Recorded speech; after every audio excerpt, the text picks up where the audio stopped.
та казино ч сайд уу? 2005 онд би тийм алим үстэйч байгаагүй.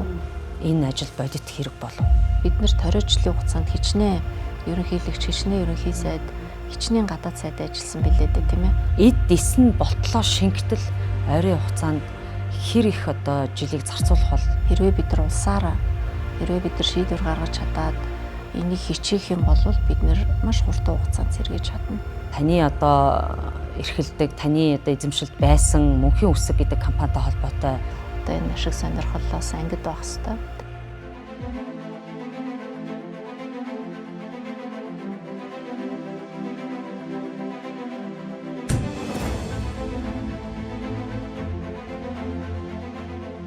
За бидний ярилцлагыг хүлээн авч үзэж байгаа үзэгч та бүхэндээ баярлалаа. За бид Монгол улсын стратегийн салбаруудад чухам ямар одоо хөгжлийн бодлогод хэрэгжиж байна вэ гэдэг дээр одоо цуврал бодлогын ярилцлагуудыг бэлтгэж хүрэхээр ингээд эхнийхээ дугаарыг та бүхэнд хүрэхэд бэлэн болсон байна.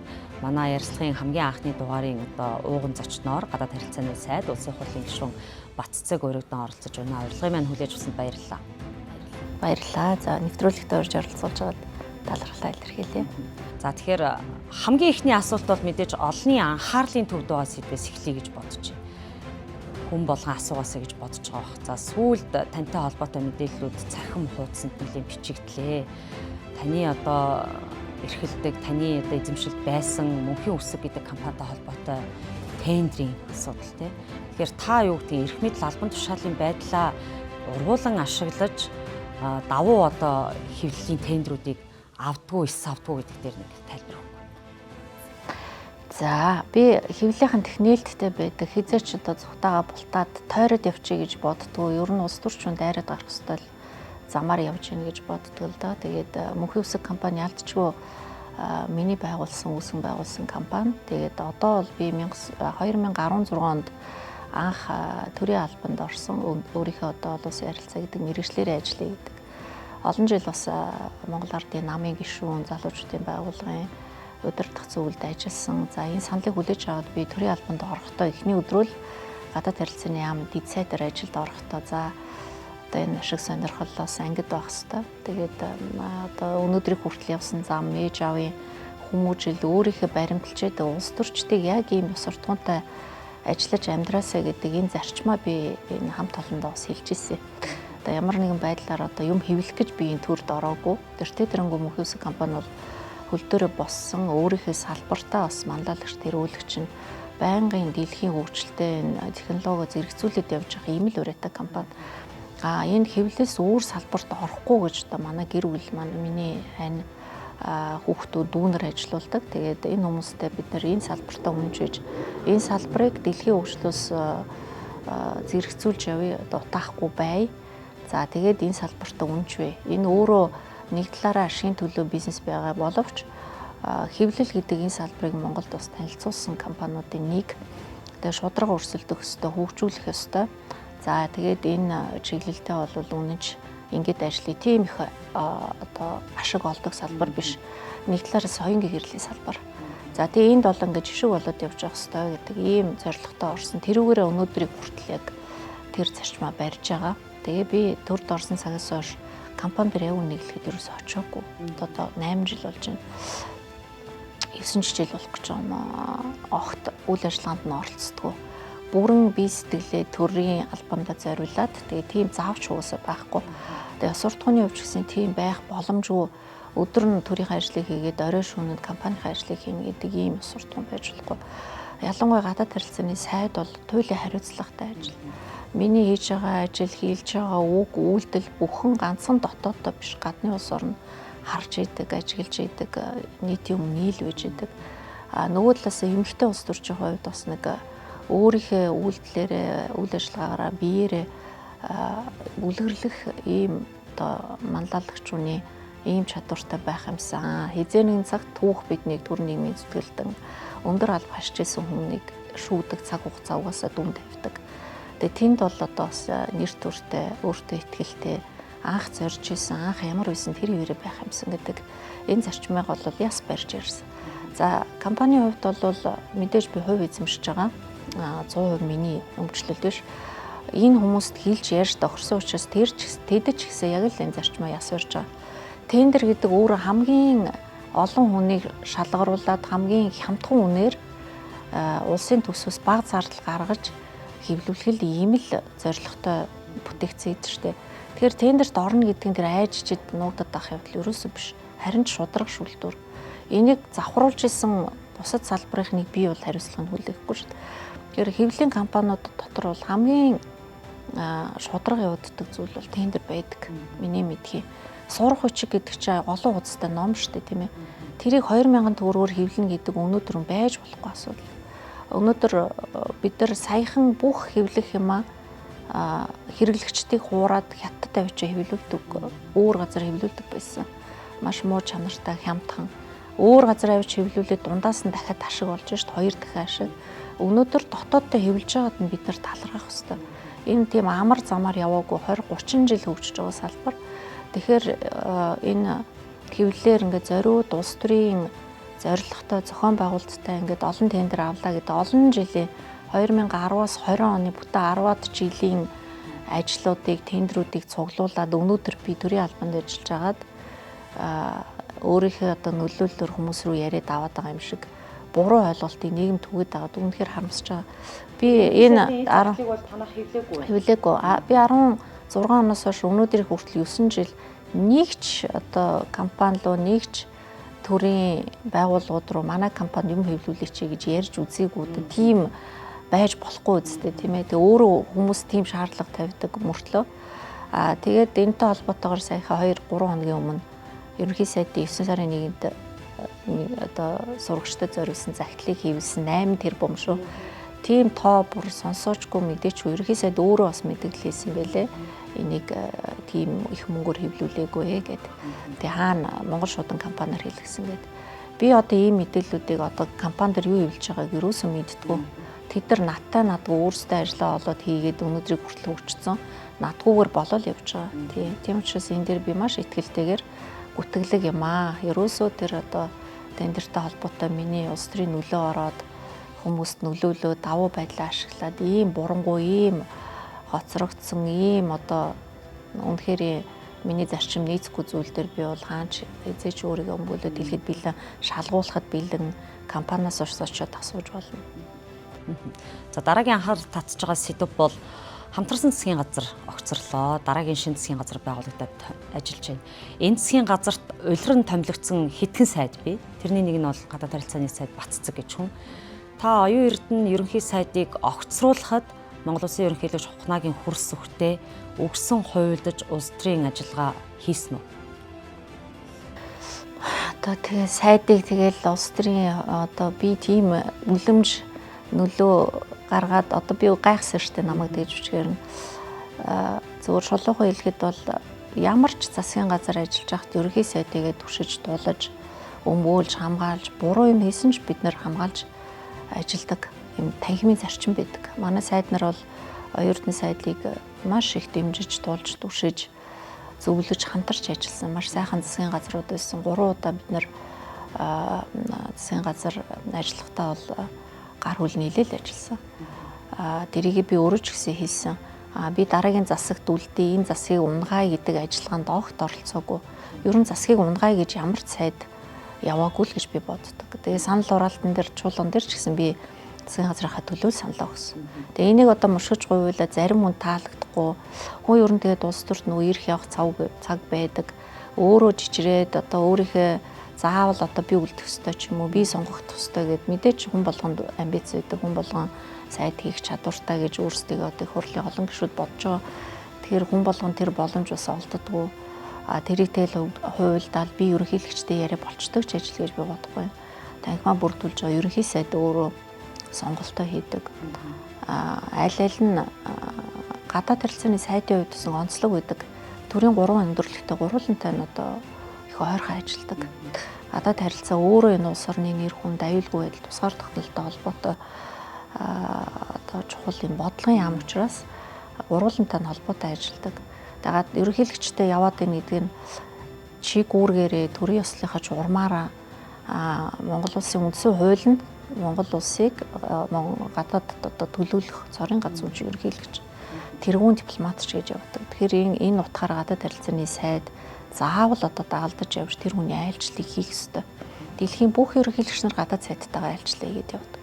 Тэгээ итвэхчээд ингээд олон айлчлалыг хийгээд хар хүмүүс анзаарч байгаа юм шиг. Урд өмнө нь бол одоо анзаарахдаггүй хин хинтээ явдгийг ч мэддэггүй сонирхдаггүй байсан байна шүү дээ. Тэр утгаараа ерөнхийлөгчдийнхөө ойрхон байна. За ерөнхийлөгч, ерөнхий сайд зандарчтартаа оюун эрдэнэ дарахтай би олон жил аль алинтай нь яг адилхан ойрхон явсан. Олон жил бид нар чинь нэг намын улсууд шүү дээ. Олон жил залуучдын байгууллага энэ намын улс төрийн идэвхтэй гишүүдийн хувьар олон жил нөхөрлөж найзалж хамтарч ажиллаж явсан. Би энийг мэдхийн дээр мэднэ. Тэгэхээр намайг одоо тэнд нөлөөлсөн гэхэд бол хинч үнэмшгүй. Тий. За гадаад харилцааны сайдаар улирч ажиллах саналыг бол надад тавьсан. Гадаад бодлого доктортой авах хэрэгтэй. Бид нар доктортой байгаа учраас сүүлийн жилүүдэд гадаад нэр хүндүсэж байна. Гадна талдаа бид нар олон асуудлуудыг танин мэдгүй танилцах төвшөнд биш ахиулах, үргэлжлүүлээд ажил хэлцээ яриа явж хахад ахиц гарч ийн, үр дүн гарч ийна гэдэг үүднээс намайг үргэлжлүүлээд ажиллаач гэсэн. Би бол одоо яг үнийг хэлэхэд бас зөвөр сул гишүүний хийгээ явж байгаа нь надад бараг илүү таатай байх гэсэн. Одоо хамгийн анхаарал татж байгаа юм юу вэ гэхээр олон улсын харилцаа байна. Орос Украины асуудал, дайны нөхцөл байдал, дэлхийн дэг журам засаглалыг хэрхэн аль тийш нь өөрчлөх үү?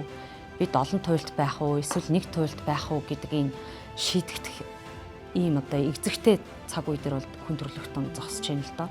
Тэгэхээр Монгол улсын ерөнхийлөгчд бол гадаад харилцааны бодлого дээр тодорхой хэмжээний өөрсдийн байр суурийг илэрхийлж байсан.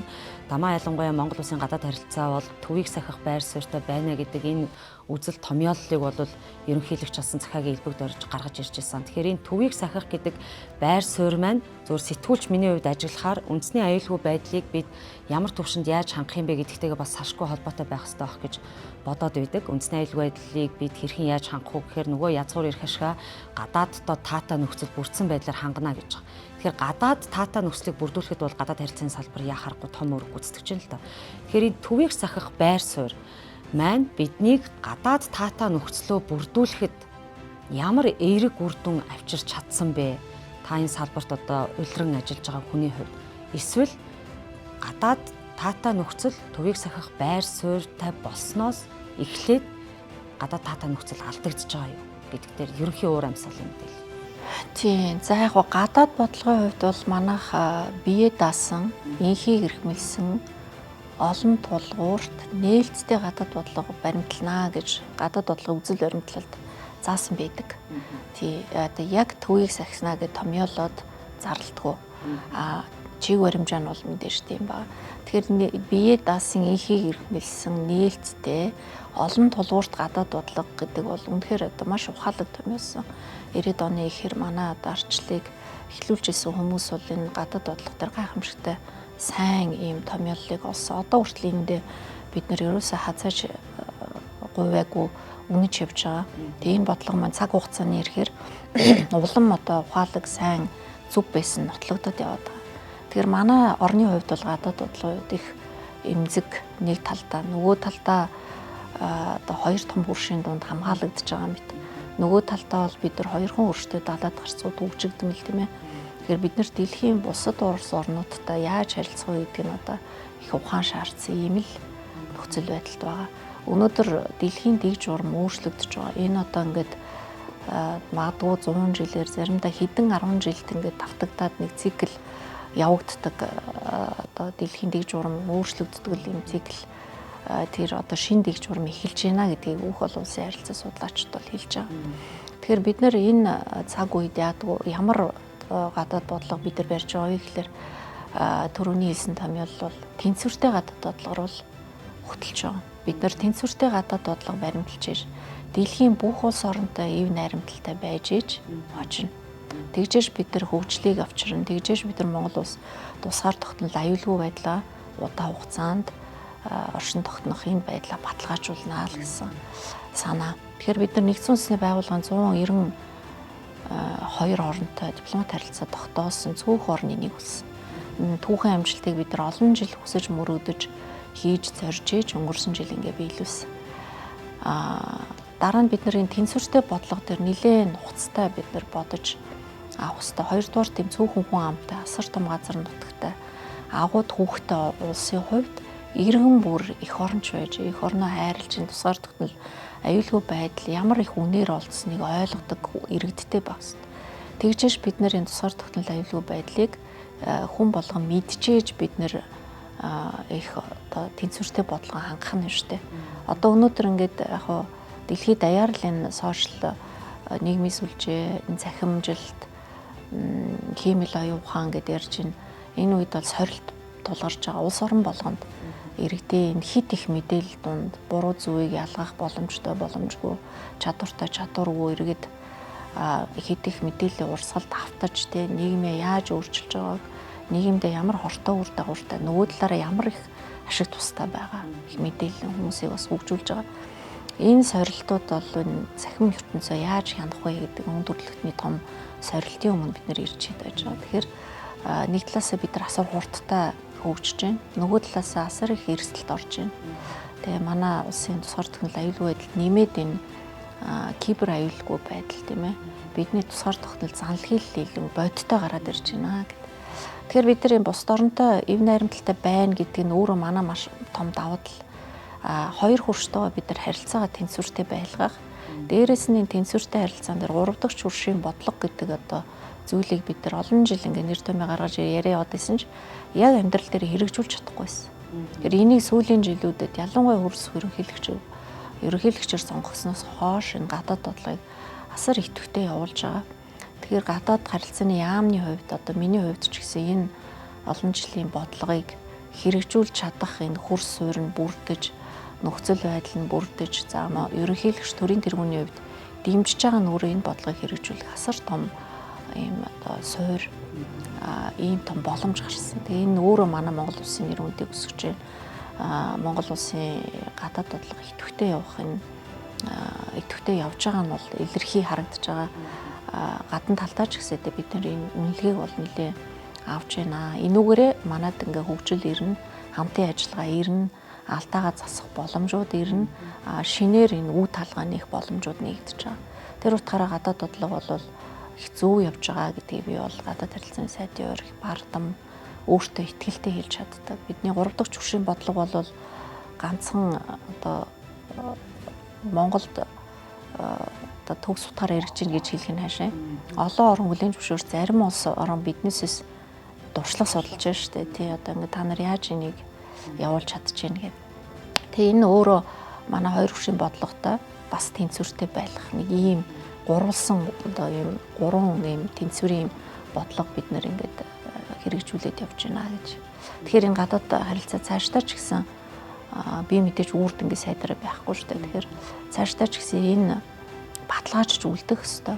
Тийм учраас бид нэр гадаад харилцааны тухай хуультай болёо гэдэг зүйлийг яриад ажлын хэсгийн байгуулагт зуудахгүй энэ гадаад харилцааны тухай хуулийг их хурлын гишүүнийхээ хуваар Монгол Улсын төрийн тэргүүний дэмжлэгтэйгээр бас өргөн бариад энэ хуультай болох юм бол бид нэр олон зүйл төр гадаад харилцаа дараад нь зөвхөн бодлогын хувьд биш хүний нөөцийн хувьд ч гэсэн дотоод энэ үйл ажиллагааны хувьд ч гэсэн баталгаатай одоо урт хугацаанд тогтвортой явуулахын хэрэгцээ орчноо бүрдүүлэх ийм боломж бүрддэг.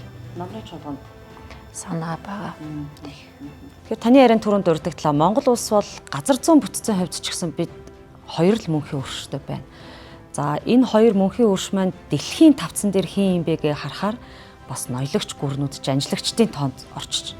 Тэгэхээр Монгол улс хэдийгээр хоёр гүрэндээ чухал боловч бусад гүрнүүдийн хувьд бас анхаарал татсан ийм байрлалтай, баялагтай эцэг өвгдийнхаа түүхээс ч гэсэн бид дэлхийн хүн төрөлхтний анхаарлын төвд байсан ийм улс орн юм байна гэж бас эх орнороо бахархах сэтгэл төрдөг. Тэгэхээр хоёр хөрш байгаа хэдий ч 3 дахьчдын ашиг сонирхлын нөлөөний бүс бол манад орж ирэхгүйш орж иж байгаа. Тэгэхээр үндсэндээ судлаачдын тайлбарлаж байгаагаар бол Монгол улс бол одоо геополитикийн бункер зон болчлоо гэдэг ийм дүгнэлтүүдийг хэлж байгаа шүү дээ. Яг энэ нөхцөл байдлыг бид хит хэн нэгэнд давуу байдлаар ашиглуулахгүй байхад Нүүбийн гишүүн 192 оронтой дипломат харилцаа тогтоосон энэ харилцаа бидэнд ямар таатай аюулгүй нөхцөл байдлыг бий болгож болох вэ? Хоёр өрштөө бид нар чийж бүрэн стратегийн түншлэл буюу одоо харилцааны хамгийн өндөр түвшинд харилцаагаа хөгжүүлж байгаа. Тэгээд урд нь бас зохицуулахад хэцүү зүйлүүд байсан. Тийм. Тэгэхээр хоёр өрштөөгөө бид нар өнөөдөр ойлголцлын хамгийн өндөр түвшинд. Хоёр өрш маань улс төрийн системийн хувьд их өөр тогтолцоотой улс. Манайх дунд нь жижигхэн улс мөрчлөө арчилсан тогтолцоог сонгосон. Арчилсан орны хувьд бид нэр одоо юу гэдгийг ямар ч орны нөлөөнд ордгүй юм улс. Тэгэхээр бид нар өөрийнхөө гадаад бодлогыг өөрөөр л хийгээ явж байгаа. Энэнд хоёр хурш хизээш хутгалдад хоёр одоо танах бол тэгж болохгүй, ингэж болохгүй, өөр зам сонгох гэдгүү бидний арчилсан энэ тогтолцоо сонгож авсан хүндэтгэж харилцдаг. Бид нартэй яг л одоо бусад барууны орн шиг ч юм уу тийм ээ ингэж харилцдаг. Тэгэхээр бид нарт энэ улс төрийн нөлөөнд ороод байна гэдэг яриа болвол бас зориуд заримдаа зохион байгуулалттай байдаг. Миний хувьд бол судлаачтай заримтай санал нийлэн, заримтай санал нийлэхгүй. Би гадаад харилцааны сайд хүн учраас би бүх улс оронтой тэгш харилцах хэрэгтэй. Би бүх улс оронтой хүндэтгэлтэй харилцах хэрэгтэй. Жижиг том тэр эндх тэв гэж юус болохгүй. Тэгэхээр энэ өөрөө бас нэг тийм суртахууны хувьд ч гэсэн бүх гадаад харилцааны сайд нарын барьдаг юм зарчим байдаг. Тэрэн дээр одоо хувь хүнийхээ үзэл бодлыг ч гэсэн би илэрхийлээд байх юм цохимжтой биш. Тэр утгаараа бол өнөөдрийн харилцаан дээр миний хувьд санаа зовоод байгаа юм ерөөсөй байдгүй. Яг тэр бид нар ямар нэгэн хүнд асуудал гарна одоо жишээл Оростой, Орос улбаны улстай Украины асуудлыг ярих. Бүгд найрамд хятад ард улстай Тайван, Хонконг асуудал ярих тийм байдаг ч юм уу. Энэ дээр бид нэр одоо бол сурцсан. Өөрөөр хэлбэл бид нар учир шалтгаанаа тайлбарлаж сурсан. Бид нар нэгдсэн үндэсний байгууллага дээр олон тогтоол батлагдахад өөрийнхөө улсын эрх ашигыг нэгдүгürt боддог. Хоёрдугаарт бид нар энэ харилцааны түвшингүүд бусад улс оронтой найрамдалт харилцаатай улс орныхоо хүсэл, ашиг сонирхлыг нь хоёрдугаарт нь бодно. Тэгэхдээ бид нар шалтгаан байгуул тэрийг тайлбарладаг. Жишээл Оросын улбаны улсад бид нар Украиныг бид нар чинь бас тусгаар улсынхаа хувьд хүндэтгэх ёстой. Үний эрх зөрчигдөхгүй байх ёстой. Тэнд хүмүүс илмэгдэж өгөж алуулахгүй байх ёстой, тийм ээ. Тэр хооронд бид нар туслах ёстой. Энийг бид нар тайлбарч хэлдэг. Украинтай бид нар ийм харилцаатай. Энэ улс оронд бид нар хүмүүлийн тусламж өгдөг. Бид нар төдөлсөж байгаа шалтгаанаа хэлдэг, ойлгодог. Украинд бид нар Оросын улбаны улстай бид нар бас ах トゥ угийн барилдлагатай ийм яалчгүй бидний одоо цорын хоёрхан хөршийн нэг юм тийм ээ. Бид нар одоо олон талаар ийм эжүүрэн стратегийн төвшөлтэй учраас Оросын улбаны улсад бид нар бас үгүйхгүй. Тийм учраас бид нар төдөлсөж байгаа шүү гэдэг Украинд тайлбарладаг. Бид нар Путин ерөнхийлөгчийг яагаад төрийн айлчлаар авсан бэ гэдгээ украинуудад очиж тайлбарласан. Тэгэхэд ойлгодог. Яагаад тэгэхээр тэд нар ч гэсэн тийм өөрийн дотоод асуудлууд өөрсдийнх нь одоо ашиг сонирхол байгаа шүү дээ. Тэгэхээр энийг бол дипломат харилцаа гэдэг. Тэгэхээр бид нар бүгд найрамд хятад арстуулч бид нар нэг хятадын бодлогыг дэмждэг. Бид нар тэгсэн мөрчлөө бид нар Тайваны төлөөлөгчийн газрыг Монголд ажилуулдаг. Бид нар энэ худалдааны харилцаагаа өөрчилөх, бид нар эдийн засгийн интеграцид орох олон механизмуудыг ашигладаг Америкийн нэгдсэн улстай. Эднээсээ хооронд нь бид нар ингэж учрыг олж зөв тайлбарлаж өөрсдийнхөө шалтгааныг тайлбарснаар айлч ус ороо ойлгодог. Энийг л одоо дипломат харилцааг одоо зөв явуулж байна. Учир битүүлэг эсвэл одоо дайсагнаад эсвэл яаж байгаа хэлэхгүй үйл ямар ч ус орон би энийг ойлгохгүй шүү дээ. Тэр энийг бол манай гадаад харилцааны яам бол сайн хийж байгаа. Зүгээр манай Монгол дипломатуудыг бол дэлхийд даяараа гайхдаг. Маш цөөхөн үнээр их сайн дипломат ажиллагаа хийж байна. Монгол дипломатчид их уур чадвартай. За мэргэжлийн онцлог байдаг болохоос хэвлэлд гараад одоо тайлбарлаа тий. Ингээд ийдгүү шүүмжлүүлэхтэй шүүмжлүүлээд ингээд явж идэг. Нэг талаас шүүмжлүүлэгч бас их сайн. Бас биднээс алдаагаа олж харна, ярилж хурцлана. Бас илүү идэвхтэй байхыг шаарддаг тий. Тэр утгаараа Монгол дипломатчид бол хэл усны чадвар, хилцээ их урлаг, өөрийгөө одоо цөөхөн хүмүүсийн бас нэг онцлог байна шүү дээ тийм ээ. Тасан зохицох чадвар, ямар ч нөхцөлд өөрсдөө ингээд хурдан тасаж зогсоож яах арга ивэ их хурдан олдог. Энэ байгалийнхын одоо бидний түүхэн хөгжлийн явцад бий болсон олон юм чадварууд өнөөдөр дипломат харилцаанд их нөлөөлж байгаа гэж хэлхийг хүсдэг. Хоёрдугаар миний нэг одоо би сайд болсноос хойш нэг их тод анзаарсан юм бол яах аргагүй таны хэлсэн дээр агууд хүүхдэд ард юм. Энийг бид нар өөрсдөө ярьж хэлээгүй бичээгүй олон жил нууж хааж одоо юу гэдэг заримдаа муухарч гэх юм уу ойлгоогүй явснаас болж бидний одоо өмнөх дипломат харилцаанд хийжсэн яриа хэлцээ биднүүсийн сурах хүчийг тий дамжаад энэ одоо түүхийнхаа талаар өнөөдрийн залуучууд тэгээ дипломат албанд ажиллаж исэн хүмүүс тэр болгон сайн хэлж ярьдгүй мэддгүй одоо барууныхны ч юм уу эсвэл одоо энэ нөгөө нэг одоо хоёр хуршийнхын гадаад харилцааны стандартаар ингэж яриа хэлцэнүүд явагдаж байдаг. Тэгэхээр би бол энийг дэлхийн бүх хүмүүс биднэрт түүхийг ярьж штэ манай агуу түүхээр бахархаж байна. Монгол үндэстэн одоо ийм түүхтэй байсан. Ер нь хүн төрөлхтний улс орон болгонд өөрийнхөө онцлог яг өөрийнх нь үндэстний онцлогийг харуулсан, хадгалсан өв соёл түүх одоо өнөөдрийг хүртэл аваад ирсэн. Тэр хоол хүнс тийм ээ зан заншил, өв соёл, хувцас хунар маш чухал. Энийг хадгалаад ирсэн үндэстэн дэлхийд бас тийм олон биш. Тэгэхээр Монгол үндэстнийг хүмүүс хэлж өгөө та нар агуу түүхтэй байсан шүү. Танай эзэн Чингис хаан чинь дэлхийн талыг эзлээд энэ дэлхийн дэг журмыг өөрчилжсэн. Дэлхийд олон одоо дипломат албыг үүсгэхээс ахуулаад, паспорт үүсгэхээс ахуулаад олон зүйлийг тийм ээ дайн байлдааны урлаг тийм ээ дипломат харилцаа, яриа хэлцээний урлаг, албан цагтл олон зүйлийг үүсгэж, мөнгийг үүсгэсэн тийм ээ. Тэгэхээр энийг дэлхийн яриад ах чи бид нар яагаад энийгээ бахархаж ярьдгүй лээ? Би тийм албан даалгавар хүртэл өгчээсэн. Манай дипломат төлөөлөгчийн газар элчин сайдын амд болгон гэртээ Монгол гэртээ бол тэндээ зочдоо хүлээж ав. Хоёрдугаарт бид нар яриа хэлцээндээ заавал түүхийнхаа хэсгээс дурдчих хэвээр. Бид нар ямар үндэстэй өнөөдөр Монгол оршин тогтнож түүх соёл, хувцас, хоол тийм ээ зан заншил, шашин бүх юм аваад үлдсэн биз дээ. Авцарсан биз дээ өнөөдрийг хүртэл. Энд чи биднээсээ бахархал энэ л Монгол гэдгийг харуулна үхэс бид нар одоо өөр улс орны соёл боловсролыг дуурайгаад бол тийм амжилтанд хүрэхгүй. Тэгэхээр энэ онцлогоо гаргажээ гэдгийг би бол их өөрөө их үнсэрхэг үзэлтэй, бурхны шашин шүтдэг, энүүгээрээ би бахархдаг. Монгол хэлээр өнөөдөр бид нар ярьж байна тийм. Бидний монгол хэл чинь нэгэн цагт дэлхийд англи хэл шиг хэл байсан шүү дээ. Бид нар энэ үндэснийхаа бүх юмар бахархах хэрэгтэй. Хинч биднээсийг булааж авч чадахгүй, өөр хинч эзэмшиж чадахгүй энэ баялаг, энэ үнд зүйл бол энэ юм аа. Энийг дипломат албал хэрэгжүүлэх хэрэгтэй. Хамгийн түрүүнд. Тэгээ энэ зүйлийг ярьдаг өнөөдөр бид нар энийг манай дипломатууд их сайн хийж эхэлж байгаа.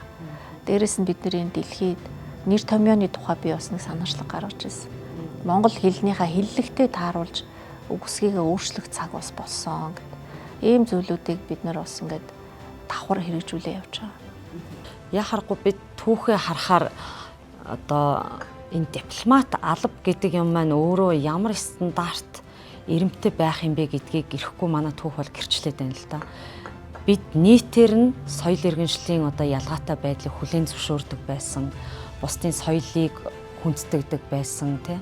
Гэхдээ нэгэн ёс зүйн хэм хэмжигдэхүүнд баригдана гэдэг л ийм хуулийг бол нэвтрүүлж чадчихсан ийм үндэстэн байна гэж. Тэгэхээр яг энэ уламжлалт арга барил, уламжлалт энэ ухаан дипломат албан дээр хэрэгжихэд бүр эд дисн болтлоо шингэтэл ойрын хугацаанд хэр их одоо жилийг зарцуулах бол гэж та таамаглаж харж байна. Одоо бид нэр Гуйканы загтлаар Ромын пап манад айлчилсан тийм ээ 777 жилийн дараагаар тэр Ватикан бол тэрийг хадгалаад тэр өөрийнх нь тэр шашны соёл католик шашинтан хүмүүс бол тэгж өв соёлоо хадгалаад өнөөдрийг хүрсэн тэр загтлыг бид нэр товчорч өглөө штэ. Их хуваараа ганцхан Ватиканд байдаг. Тэгэхээр биднэрт бол тэр түүх байж л байгаа байхгүй. Бид нар өөртөө байгаа юм а зарим юм мэдэхгүй байгаа. Тийм. Тэгэхээр энэ сэргэн мандуулах гэх юм уу тийм ээ. Маш богино хугацаанд хийж чадах ажил. Хэрвээ бид нар улсаараа хэрвээ бид нар шийдвэр гаргаж чадаад энийг хичээх юм бол бид нар маш хурдан хугацаанд сэргийж чадна. За Украин Оросын асуудал дээр би бас таны байр суурийг сонсъё гэж бодож байна. Та чуулган дээр Украины иргэдийг Монгол улсад визгүй зорчих асуудлын одоо хэлэлцээ хийгдэж байгаа. Нааштай хэлэлцээр явагдаж байгаа. Удахгүй бид бас энэ тал дээр харилцан тохиролцсноо гэдэг байр суурийг илэрхийлж чадсан. За тэрэн дээр бол шүүмжлэлтэй хандсан сэтгүүлчийн нэг бас бий. Тэгэхээр ямар нэгэн байдлаар Орос Украины дайны нөхцөл байдал намжсны дараа гэхүү дэлхийн дэг журмын шилжилт эцэслэн шийдэгдсэний дараа Украиныг визгүй зорчих асуудал манай талаас ярих боломжгүй юу? Яагаад яг ийм эгзэгтэй нөхцөл байдалд Украины иргэдийг оруулж ирэх хэлэлцээрийг хийж байна вэ гэдэг дээр. Энэ юу л да нөгөө ковидоос өмнө штэ дайн болохоос ч өмнө Украинд бид дицэд байхдаа Украинд очиж исэн. Тэгээд бид нар энэ хилцийг тэрнээс өмнө их хийцэн байсан. Тэгээд нөө соёрхон батламжлаад нөгөө яг хэрэгжиж эхэлдэг штэ. Тэгэхээр тэр процесс явагдаагүй гаццсан гэсэн үг. Тийм. Тэг яг хоёр талд Украины гадаад харилцааны яам юу визийн хилцээртэй мата тэгээд зогссон байсан.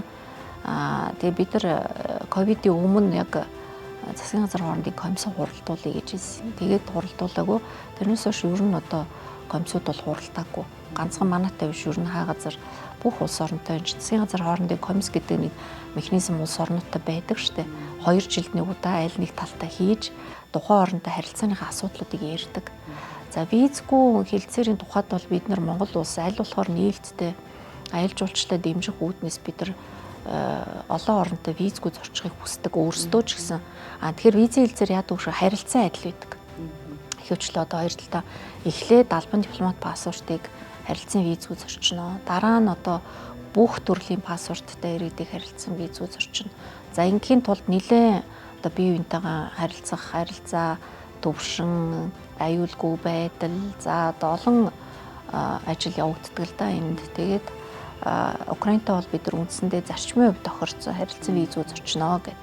Тэгэхээр одоо ингээд таатай нөхцөлийг хүлээгээд соёрхон батлаад энэ хугацаагаа хэрэгжүүлэх хугацаагаа л хүлээж байгаа. Манай зүгээс бол бүрэн ойлголцолтой. Зарим иргэд одоо юу гэдэг шууд л одоо Украин иргэн манад ирэх ёстой шүү дээ, визгүй орчих ёстой гэдэг өөрийнхөө үзэл бодлыг илэрхийлж байгааг би бол үгүйсэхгүй. Манай иргэж гэсэн Украинд бас адилхан л визгүй зорчиход биднэрт л аль алинд нь л амар шүү дээ, тийм ээ. Тэр энэ бол нэг тийм асуудал биш. Энэ ингээд үндсэн ажил нь хийгдсэн байгаа. Одоо соёрхон батлаа хэрэгжүүлэх хугацааг таатай нөхцөлөөр бүрдүүлэхийг л хүлээж байгаа. Саяхан би сарын өмнө Финляндд бас Украины шинэ гадаад хэргийн сайдтай танилцсан. Бид бас найзалсан. Гадаад хэргийн сайд нар бол одоо их юм прагматик болчиход байгаа. Тэгээ ер нь бол би гадаад харилцааны сайд нартай ихэнх одоо гол чухал харилцдаг орныхаа сайд нартай шууд харилцаатай байдаг. Асуудал гарвал хоорондоо уцаар яриад ярьцдаг. Ийм тэнд одоо олон арга хэмжээнд дээр танилцдаг. Сайд болчих эхний нэг жил одоо ингээд дэлхийн бүх гадаад сайд нартай танилцсан шүү дээ, тийм ээ. Дараагийн жил одоо танилцаал танин мэдгүй юм ярихаа болждаг. Ажлаа яриа явдаг. 3 дахь жилээс нь бид нар одоо доктортой ажиллаж байгаа сайд нар бол маш нарийн асуудлууд руу орж улс төрийн туршлага солилцох, ярилцах, бүс нутгийн болон олон улсын хэмжээнд эмзэг байгаа асуудлуудаар ярилцах барих гэдэг ингээд шат дахиад яваад байдаг. Тэгэхээр би одоо 5 жил сайд хийчихээр нэлээд олон найз нартай тэрэн дотроо нэлээд одоо дуршлагатайдаа орчдөг болчтой. Тэгэхээр одоо Нэгдсэн үндэсний байгууллагын ерөнхий ассамблеийн үеэр намар болгон 9 сард нүүб дээр бүх одоо гадаад харилцааны сайд нар цуглардаг, ерөнхийлөгч нартайгаа орчдөг. Тэгээ энэ үеэр одоо олон талын, олон улстай энэ жил ихэд би бараг 20 улстай хоёр талын уулзалтууд хийнэ. Одоо айлчилж очиод цаг хугацаа өрөхгүйгээр нэг дор ингээд ажиллаа базаад ярьчих энэ тийм талбар байдаг учраас олон улсын хурлуудад гадаад харилцааны сайд нар идэвхтэй оролцдог. Тийм. Украин бол бас л одоо энэ Европын холбоо, Евразтай, Путинтэй ямар харилцаатай байгаа вэ гэдэг ингээд нөхцөлийг хараад үзэхээр Монголтой хит ижилхэн юм шиг. Тэгэхээр Украин дахь энэ улс төр олон улсын тогтворгүй байдлын тусгал Монгол улсад сүйдрэн тусч байна гэдэг байр суурийг олон иргэд илэрхийлдэг л дээ. Та энэтэй байр суурь нэгтгэв үү? Үгүй. За Украинтай бид нар бас яг тийм адил төстэй зүйл байгаа боловч өөр за монголчууд юу гэж хардаг вэ гэхээр би гадныхан төстэй гэдэг. Манайд одоо дээр үед социализмын үед юм те Орос, Украин хүмүүс их ирж ажиллаж исэн байдаг. Манай бүтээн байгуулалтад оролцдог. Монголчууд тэр цагаас хойш Украин за дэлхийн 2 дугаар дайн ч гэсэн Оросын зөвлөлт холбоотой улс ялахад украинчууд бас их зоримог дайчин ард түмэн учраас их олон одоо илүү нөлөөтэй байсан ч гэдэг юм яриануд байдаг. Тэгэхээр монголчууд Украин, Орос хоёр бол нэг үндэстэн ах トゥ хоёр юм аа. Тэгжил ойлгож ирсэн өнөөдрийн хүртэл дайн болтол бол ах トゥ хоёр л гэж боддог. Тэгэхээр тэр бодол тийм амархан арилахгүй. Тэр хизээний цагт энэ хоёр ард түмэн дайн дуусна, ойлголцсон, нэвлэрнэ. Тэгэхээр яг ард түмэн бас тэгж хоорондоо ямар байгааг бас хэн ч хэлж мэдэхгүй шүү дээ. Энэ бол их нарийн улс төрийн олон хүчин зүйлээс шалтгаалсан их гүрнүүдийн хоорондын бас тэмцэл тийм ээ. золио суулсан. Тэгээ тэр утгаараа яг уу хурцтмал байдлыг бол бид нар тийм удаа үргэлжлэнэ гэж бодоогүй. Одоо цаашдаа ч гэсэн тодорхойгүй. Гэтэ одоо ингээд бодлогыг тодорхойлж байгаа том гүрнүүдийн уулзалтуудыг бид нар Монгол улс бол анхааралтай ажиглаж байгаа. Бид нар аль нэг талд нь хизээч одоо хэл бийж ордоггүй. Тэгээ тэр байр суурин дээр байж л байгаа. Тэрийгээ ч гэсэн аль аль талд нь илэрхийлээ явдаг. Дэлхийн одоо ажиглаж байхад бүх улс орн том жижиггүй энэ дайн хурдан дуусаасаа гэж л хүсэж байгаа. Энэ өөрөө ингээд дагаад маш олон муу үр дагаврыг авчираад байгаа учраас илүү их зардал гараад байна тийм. Илүү их хохирол одоо үн төрлөختөнд очирч байна. Энээс болж дэлхийн дэг журам өөрчлөгдөж байна. Тийм учраас бүгд энэ дайныг дуусаасаа урдан одоо их тайван тогтоосоо тэрхийн тулд улс орон болгон яаж өөрийнхөө хувь нэмрийг оруулах вэ? Яаж одоо Украинд туслах вэ? Яаж энэ их гүрнүүдийг хооронд нэвтрүүлэх үү гэж бодож байна шүү дээ. За гадаад харилцааны салбар гэдэг бол бас их онцлогтой салбар байна. Хэдийгээр одоо гадаад таатай уур амьсгалыг бүрдүүлэхээр яриа хэлцээр хийгээд дипломат харилцаа тогтоож байгаа ч гэсэн за таны тэнд ямар түвшний яриа хэлцээр хийхээс шууд хамааралтайгаар Монгол улсын хэл хязгаар газар нутгийн бүрэн бүтэн байдал бол илэрхийлэгдэж байна. Нөгөө төгөөр таны хийсэн гэрээ хэлцэл ярианы төвшөнд бас Монгол улсын эдийн засгийн тусгаар байдал, аюулгүй байдал гэдэг юмнууд шууд шийдэгдэх хэмжээнд за шууд л шийдэгдэж байгаа гэж хэлж болно. Тэгэхээр сая бол яг энэний баталгаа бол Шанхай хамтын ажиллагааны байгууллага дээр гарвуу гэж би анзаарлаа. Тэгэхээр Шанхай хамтын ажиллагааны байгууллагын ээлжит уулзалт боллоо. 3 улсын төрийн тэргүүд уулзалж олон жил дуншаатай байсан, гацаатай байсан нэг сэдвийг бол одоо шийдвэрлэлээ. Энэ бол байгалийнхын хоолой. Монгол улсын нутаг дэвсгэрээр дамжиж Орос улбаны улс бүгд 8 дахь ард улс хоорондоо. Тэгэхээр энэ бол одоо зөвхөн нэг ойрын 1-2 жилийн хугацаанд яригдсан сэдв биш ээ. Лав хэвлэл мэдээлэл дээр бичигдсэн хугацаагаар бол сүүлийн 10 жил энэ сэдв яригдчихсэн. Тэгэхээр засгийн газар, үе үеийн засгийн газар, гадаад харилцааны салбар, яам энэ дээр ямар одоо тасралтгүй ажиллагаануудыг хийсний үндсэн дээр сая энэ ажил бодит хэрэг болов. Олон жил яригдж байгаа нь үнэн тийм. Тэгээд энэ Сила Сибири 2 гэдэг төсөлчтэй тийм ээ. Тэгэхээр нэгдэх нь бол одоо хэрэгжээд явцсан. Энэ хоёр дахьыг нь авъя гэд мэдээж улс орон болгон Төв Азийн орнууд тийм ээ. Эсвэл хятад өөрөө шууд авчээ гэдэг ингээд олон жил яригдсан л да. Тэгээ Монгол улс бол тасралтгүй ажилласан. Энэ өөрөө стратегийн үед манай улс орны хөгжилд их чухал том төсөл. Тэгэхээр хэдийгээр одоо энэ том улс орнууд жигсэн хүн хоорондын харилцаа их чухал байдаг. Төрийн тэргүүнэрийн итгэлцэл, бие нэг ойлгож байгаа байдал. За яг манай Монгол улсын хувьд бол үеийн үед ер нь бол хоёр хүчтэйгөө сайн байхыг хичээж ирсэн. Оросын улбаны улсын ерөнхийлөгч Путин олон жил одоо хоёр хүчийн маань ерөнхийлөгч хоёулаа 20 жил улс орноо удирдах байна. Тэгэхээр бид нэр 20 жилийн хугацаанд хичнээн ерөнхийлөгч, хичнээн ерөнхий сайд, хичнээн гадаад сайд ажилласан билээ дээ тийм ээ. Тэгээ бүгд л одоо бас ийм үр дүнд хүрэхийг хичээж чармааж ажиллаж байсан. Алийн ч үгүйсгэх харахгүй бүгд энэ төрд байсан. Манай төрийн өндөрлгүүд бол энэ хийн хоолойг монголоор явуулахыг хүсэж байсан. Тэгээ энд одоо бүгднгийнх нь хувь нэмэр бол байсан. Тэгээ тэрийг бол бид нэр цаг хугацаач харуулж байна. Түүхч өөрөө харуулж байгаа учраас бүгднгийнх нь оролцоо, бүгднгийнх нь хүчин чармаалт байсан. За өнөөдөр яагаад шийдэгдсэн бэ гэ энэ 3 улсын төрийн тэргүүнэрийн энэ 3 улсын уулзалт их ховор механизм өөрөө одоо бид нар хоёр хөрш маань хичнээн хөрштэй билээ. Тэд нартэй одоо 3 улсын уулзалтууд хийж болно ш жишээлбэл. Тэгэхээр энэ 3 улсын хоёр хөршийн маань ерөнхийлөгч манай ерөнхийлөгчийг ямар түвшинд үлээж авч ямар түвшинд яриа хэлцээ хийж адил тэнцүү харьцаж байгааг одоо бид нар бас зүйсээр харж ойлгох хэрэгтэй. Энэ өөрөө маш том үнэлгээ. Хоёрдугаарт хөрс ерөнхийлөгчийн хувьд өөрөө хэлсэн ярьсанд байсан. Энэ төслийг шийдэхэд зүгээр ганцхан энийг яриад байхгүй шүү дээ. Ард нь одоо ард нь бишээ ер нь улс оронд хоёр талаараа Оросын улбаны улстай бүгд найрамд хятад ард улстай ярих олон асуудал байдаг.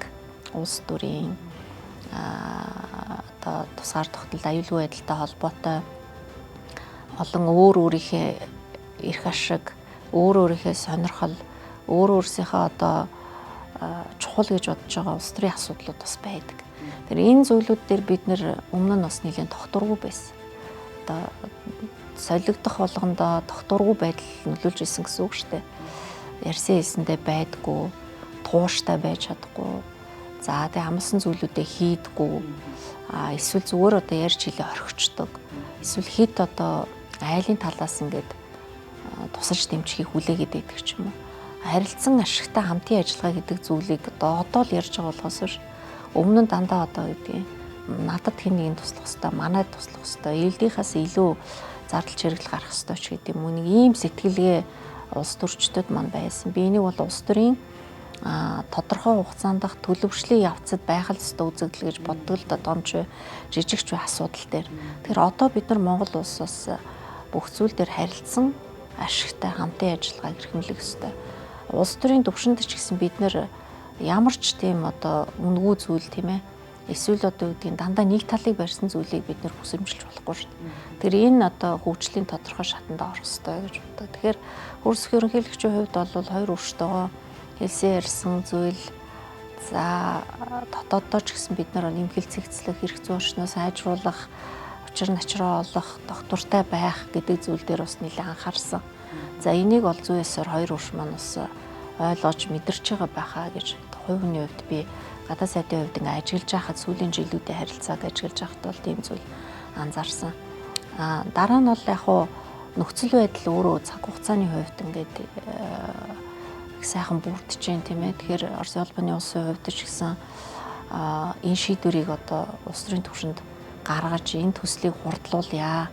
За аль нэг газраараа одоо явах энэ сувгаа сонгоё гэдэг дээрээ сонголтоо хийгээд за манайтай тохироод за тэгээд одоо бүгд нэг хятад ард улстай тохирсон өөрөө их чухал. Гурван улс хоорондоо тохирох тийм амаргүй хоорондоо ингээ хоёр-хоёроо бас тохирох зүйлүүд байгаа шүү дээ. Тийм тэгэхээр газынхаа үнийг хятадтай тохироод за монголоор дамжуулъя гэдгийг хятадтай тохирчлоо Орос. За манайх хятадтай бас одоо энийг манай нутгаар явуулаад танах руу явуулъя гэдгээ тохирлоо.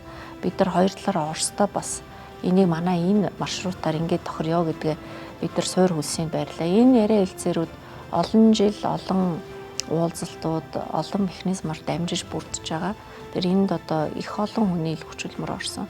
Тэр бид нар манай нутаг дээгүүр явах маршрутаа тогтоод газраа чөлөөлөөд газрынхаа эрх зүйн байдлыг баталгаажуулаад за ингээд болчлоо гэдгээ Оросын улбаны улстай тохирсон. Сая энэ уулзалтын өмнө Оросын улбаны улсын Газпромын тууцын дарга Миллер Монголд ирээд манай засгийн газартаа бас тохироод гэрээгээ байгуулаад явсан. Эндээсээ Хятадд очиж Хятадын CNPC компанитай одоо төслөө хэрэгжүүлэх төрийн өмчт компанитай бас тохироод баримт бичгээ байгуулад ингээ явсан. Тэгэхээр энэ бол маш хурдтай одоо бид нэр эхлэх процесс руугаа явж байна. Тэгэхээр сая хамгийн онцлог нь бол энэ гурван талт уулзалтын үеэр бүгд найрамд Хятад ард улсын дарга маш тодорхой хэлсэн. За энэ хийн хоолойг Оросын улбаны улсаас Монголын газар нутгаар дамжуулаад манай Хятад улс авахд бэлэн байна гэдгээ одоо зарлж байна. Авахаар ингээд тохиролцлоо гэдгийг аль бие ёсоор одоо хэлж байна гэдэг. Оросын улбаны улс бол за бид нар энэ төслөө энэ Монголын нутгаар дамжуулаад Хятадд нийлүүлэх одоо үндсэн тохиролцоод хийн хоолой үнэ нийлүүлэх үнэ Хятадтай тохирлоо. Заагаад Монголын газар нутгаар явуулах бүх нөхцлөө ингээд тохирлоо. Энэ өөрөө одоо түүхэн шийдвэр юм аа гэж. Тэгээ манай улсын хувьд ч гэсэн одоо энэ маш түүхэн шийдвэр. Тийм. Тэгэхээр энэ ингээд гурван ерөнхийлөгчийн төвшөнд энэ гурван талд уулзалтын үеэр тохирдог нь өөрөө маш чухал шийдвэр. За энэ Шанхай хамтын ажиллагааны байгууллагт манайх одоо 20 гаруй жил хамгийн ихний бөгөөд одоо хамгийн удаан ажиглагч хийж байгаа орн шүү дээ тийм ээ. Ажиглахчийнхаа байр суурийг л нотолсон ажиглагч мөртлөө бид нар энэ үеэр ингээ гурван талт уулзалтыг зохион байгуулж байгаа нь өөрөө одоо маш олон хүмүүсийн анхаарлыг бас татсан. Тэгээд гишүүн орнууд дээд хэмжээнд бол уулзаж үгээ ярьдаг. Манайх ажиглагч хэдий ч бид нар одоо ижил түвшинд бас үгээ байр сууриа илэрхийлсэн. Тэгээд цаашдаа энэ шхаб гэдэг энэ механизм бол нэлээд юм хөгжиж байгааг бас харж байна.